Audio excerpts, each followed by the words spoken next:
సాంబార్ ఎలా తయారు చేసుకోవాలో చూసుకుందాం. ఫస్ట్ వేడి అయిన గిన్నెలోకి కొంచెం ఆయిల్ వేసుకోవాలి.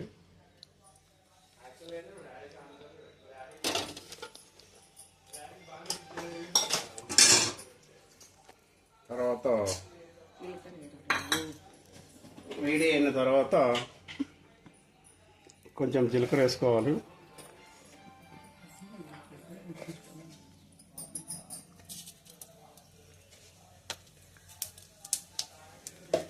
ఆ తర్వాత కొన్ని 4-5 రెమ్మలు కరివేపాకు వేసుకోవాలి. మగ్గిన తర్వాత 1/2 టేబుల్ స్పూన్ పసుపు,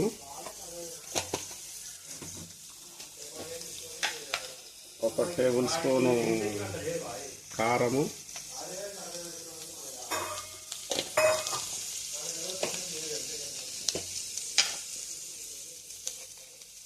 1.5 టేబుల్ స్పూను సాల్ట్ ఉప్పు వేసుకొని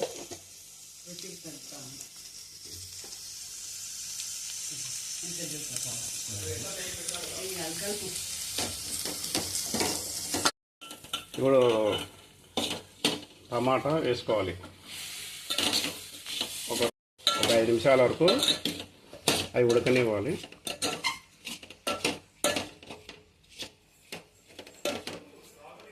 చిన్న లో ఫ్లేమ్లో పెట్టుకొని అన్నీ ఉడకనివ్వాలి.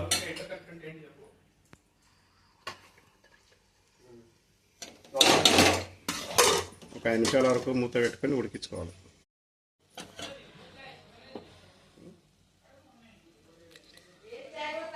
ఇప్పుడు మనం చింతపండు పులుసు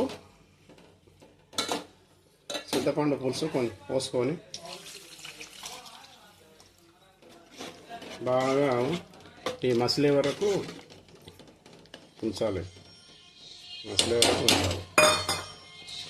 మూత పెట్టుకొని మసిలే వరకు ఈ విధంగా మూత పెట్టుకుని ఒక 5 నిమిషాల వరకు మసిలిచ్చిన తర్వాత మనం ఉడకబెట్టుకున్న పప్పును దాంట్లో వేసేసి కలపడము.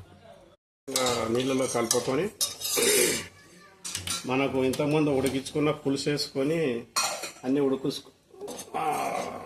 ఉడికిన ఈ మొత్తం దీంట్లో కలపాలి.